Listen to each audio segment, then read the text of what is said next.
All right, guys, we are over here at Artisan Cutlery. We got the man himself, Russell. We're going to take a look at some of the new stuff that they got. It's all new since SHOT Show, correct? Yes, this is all from SHOT Show, but we're much closer to a final release on these things. Figured we'd bring them here to Blade, Texas, and show them off. Awesome, man. Well, let's take a look. What we got? All right, cool. Why don't we start over here on the Artisan side? All right. Start with the one that everyone seems to be getting a lot of eyes on. This is the Butcherling, designed by Task Knives. I love him, man. He's awesome stuff. Sosa's fantastic, but this is probably one of the most wild designs I've ever seen from him, because this is just, his other design language is so wild and so out there and so just like apocalyptic. But this thing is still an absolute beast of a knife. Let me hand that over to you. Yeah. It's a small knife. Yeah, just practically minuscule. Yeah. Oh yeah, man, that thing is, and it's way lighter than you would expect it to be.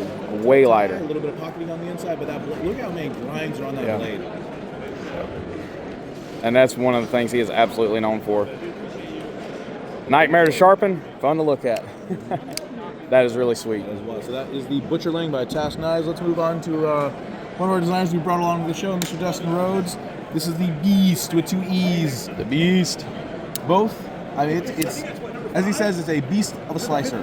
But I am finding this to be one of the coolest knives I've seen us do. I love the design language of this, with all the holes, with the honeycomb, with that little bee stripe. But you got to feel this thing. This is a wildly lightweight knife for something this size. So okay. I'm going to hand that to you. Oh wow, yeah.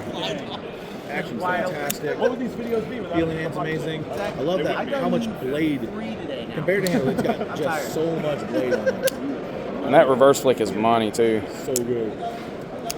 And even the thumb studs, even at the kind of the weird location, they're oddly worked. I mean, that's surprising. I was not expecting the thumb studs to work that well. So good. Everything is just so well dialed in. Dustin's designs have been really nice, and the way our team was able to execute this has just been like on point. Yeah, that's insane. All right, let's move on to my boy Dylan Mallory. My buddy Dylan, I love this guy, man. We're talking about the Karis, the horn. This thing is his take on a more sturdy work knife. Yeah. And it's got this kind of chunky frame. I like how we did a liner lock on this guy instead of the usual frame lock, but I am just loving the way this thing moves. It's got this robust blade, but it's kind of a smaller hand, sir.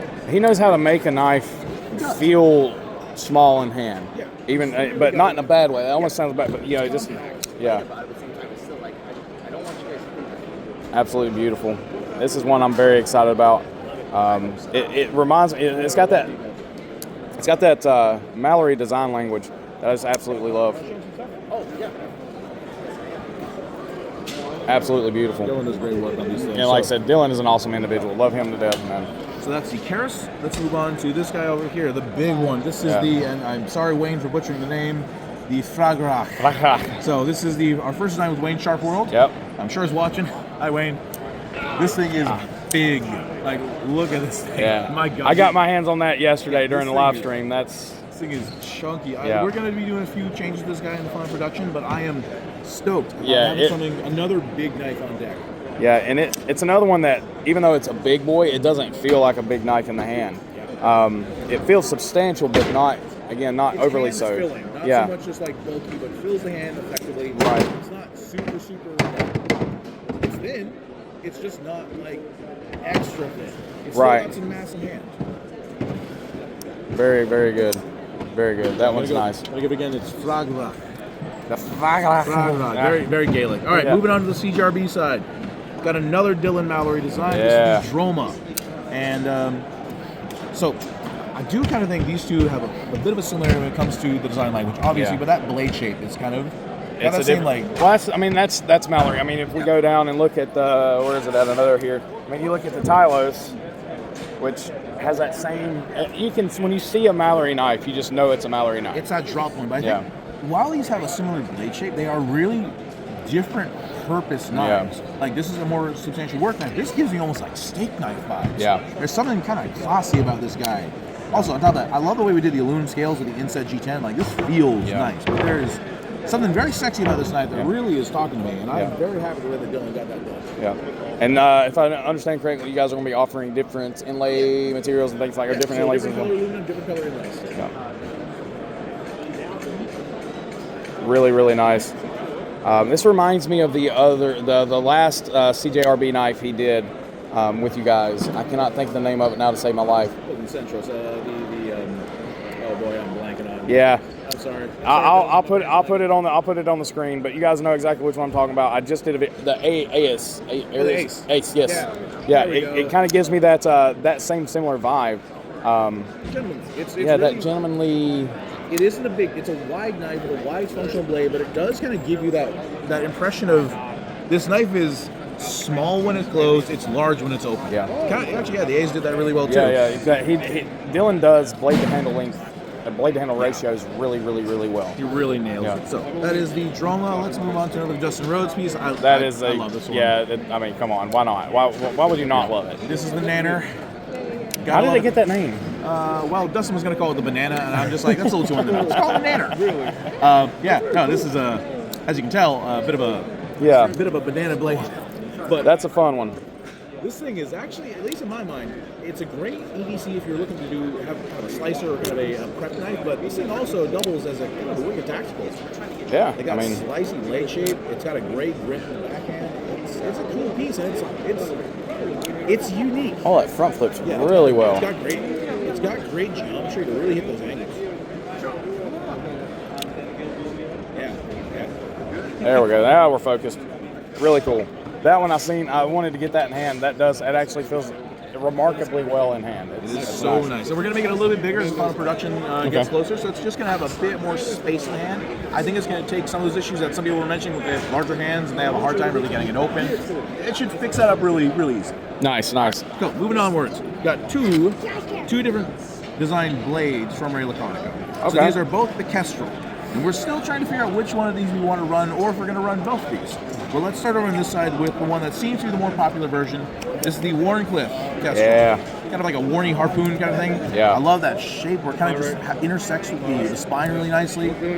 Great pointy Warncliffe with that sledge on top. It's kind of almost like, it's a little wicked looking. Yeah, I am a huge Warncliffe fan. Everybody knows that. And this is really nice. So the special edition. Yeah, I really like this. Hopefully you either offer both or at least the Warncliffe, because that one's. And then we have this one, which is, in my mind, more of a Skinner almost. It's a flat ground drop point, but with the way it kind of has this bit of bulge right here. Yeah, it's got an interesting belly to it. It gives me a bit of a Skinner vibe to it. Yeah. But I do really like the way this one feels, and I think it's really kind of a toss-up between what your style of use is going to be for these knives. I'd say drop muck. Yeah, there we go. That's actually pretty accurate. Now I think about it. Drop muck. Okay. Yeah. But yeah, both those are the Kestrel. If you've seen Ray's custom Kestrel, it's actually a little bit smaller. So it's slightly the upsized version of the Kestrel. Should have those out pretty soon. So nice. Moving on to some of our in-house designs. All right. First things first, the bolt. Yeah, with the revised. The recoil V2. This has this little fin on the back here. It does a wonderful job of just getting this nice, crispy action. And I'm a fan. Like it really is a crossbar lock with a piece around it that allows you to actuate it in multiple ways. It's fidgety, it's pretty comfortable, and I love the blade shape of this being just a nice, clean, simple clip.